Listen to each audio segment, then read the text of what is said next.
Muy bien, y ahora vamos a trabajar con el tema de interacción genotipo-medio ambiente, ¿de acuerdo? Pero previamente, para poder explicarles un poco sobre la interacción en este genotipo-medio ambiente, quiero explicarles lo que es la interacción entre genotipo-ambiente, que tiene cierta diferencia, ¿de acuerdo? Hay cierta similitud, pero también hay cierta diferencia. Entonces, antes de comenzar con esta interacción, quiero explicarles un poquito algunos conceptos importantes de lo que es la genética para poder entender la interacción entre el genotipo y el medio ambiente. Genotipo, estamos hablando de algún concepto que ustedes les voy a nombrar. Antes que nada quiero mencionarles qué es el gen. El gen es una unidad hereditaria que controla cada carácter de los seres vivos, hablando de cualquier tipo de ser vivo, ¿ok? A nivel molecular corresponde a una sección del ADN, y en ese ADN o ese ADN contiene la información para la síntesis de una cadena polipeptídica. Ahorita les voy a mostrar de manera visual qué es lo que estoy hablando. Entonces, genotipo es el conjunto de genes que contiene un organismo heredado de sus progenitores. Entonces, la secuencia genética que tenemos todos los organismos dentro de nuestro ADN corresponde al genotipo. Ese genotipo determina las características físicas de un organismo, lo que nos da pauta a describirles el fenotipo. El fenotipo es la suma de los caracteres observables de un individuo, y el fenotipo es el resultado de la interacción entre el genotipo y el ambiente. Entonces, si el fenotipo nos resulta esa interacción entre el genotipo y ambiente, es importante saber qué es el genotipo. En el caso del ambiente, pues a grosso modo es aquellos factores ambientales que nos rodean, pero genotípicamente es algo que, la genética es algo que muchas cosas no conocemos o que muchas personas desconocemos, ¿de acuerdo? Entonces, el fenotipo es el resultado del genotipo, y el genotipo es ese conjunto de genes que contiene un organismo heredado por sus progenitores o sus padres, y es la interacción entre ese genotipo y el ambiente. El ambiente de un gen lo constituyen otros genes, digamos, el citoplasma celular y el medio externo donde se desarrolla el mismo individuo, ¿ok? Entonces, para esto quiero darles otros conceptos, como por ejemplo el alelo, que es cada una de las alternativas que pueden tener un gen de un carácter.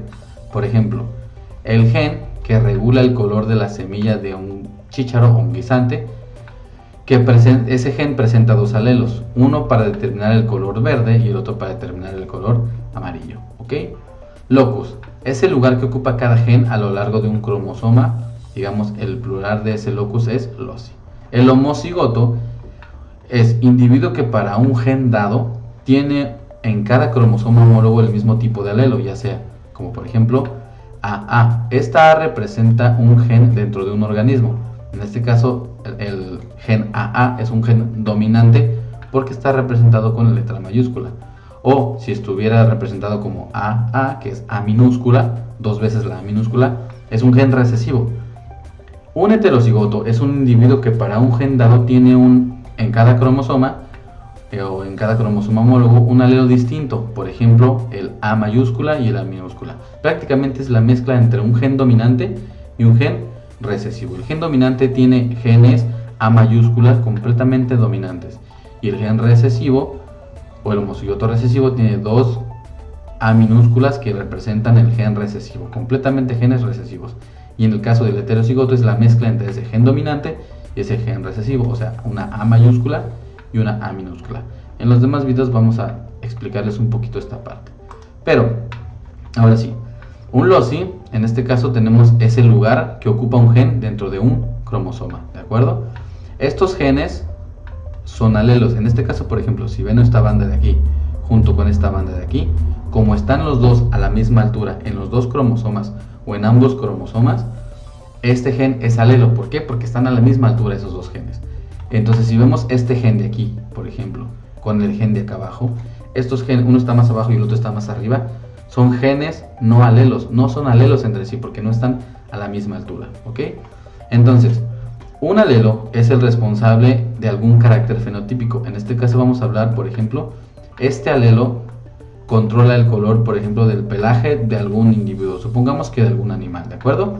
En este caso, este alelo que sea responsable del color del pelaje. Entonces, hablamos que este alelo controla el color negro, y su alelo, o sea, su gen a la misma altura en el otro cromosoma, controla el color del pelaje que en este caso puede ser un color café. Pero por ejemplo tenemos este alelo de aquí que puede controlar el largo de ese pelo, puede ser que controla el tamaño de ese pelo, puede ser largo, y su alelo en el otro cromosoma puede ser el pelaje color corto, ¿de acuerdo? Sin embargo, uno de los dos tiene que ser dominante, ya sea el color negro o el color café, en el caso del alelo responsable del color del pelaje, y en el caso del alelo responsable del largo del pelo, uno tiene que ser dominante, o sea, el largo o el corto, ¿de acuerdo?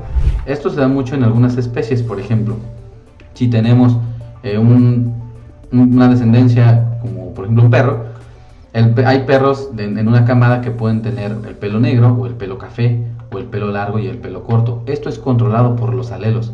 Entonces un alelo va a controlar la coloración del pelo, pero el dominante va a ser solamente uno. Supongamos que la mayoría de los cachorritos o de los perros tienen un color negro de pelaje. Entonces ahí nos damos cuenta que si uno de los papás es café y el otro es negro, y los cachorros todos son completamente negros, el gen dominante es el pelaje color negro y el recesivo es el café, que aunque no se manifestó en la descendencia, o sea en los cachorros, puede estar dentro de su gen. ¿Por qué? Porque en su gen hay alelos que controlan el color café y el color negro de su pelaje.